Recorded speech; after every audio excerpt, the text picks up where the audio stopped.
Hey everyone, welcome back. Today I've got something really useful to share with you. A new Blender add-on called Normal Combiner.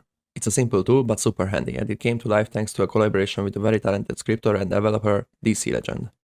I had the idea and he absolutely brought it to life in just a few hours. Seriously, this guy's fast, smart, and knows his stuff. If you want to check out more of his work, he's got a few places you can follow and support him. He's on Gumroad, Blender Market, and YouTube as well. So if you like supporting indie devs and creators doing cool stuff in Blender space, go give him a look. I will drop all of his links, and of course the add-on link in the description below. The add-on itself is on Gumroad, as pay what you want. You can grab it for free or throw in a tip if you find it useful, totally up to you.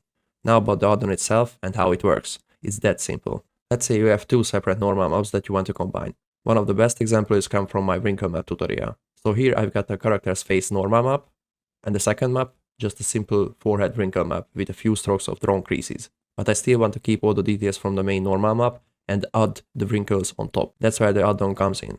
After you download it, install the usual way, go to Preferences, Add-ons, Install from disk, and select the file. Once it's installed, hit N to bring up your side panel. You will see a new tab called Normal Combiner. All you need to do is click Create Normal Bake Scene.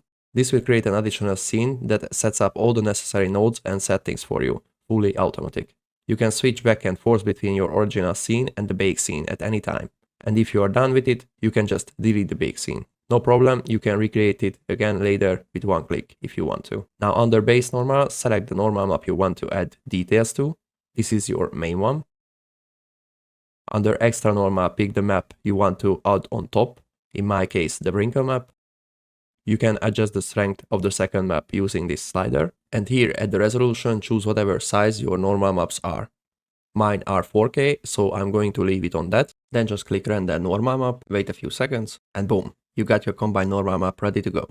Go to Image, save it down, and now you can use this new normal at any project you want to. I hope you guys find this tool useful. If you have any questions, feel free to drop them in the comments below. And with that, all I can say is happy blending, and I will see you guys in the next one.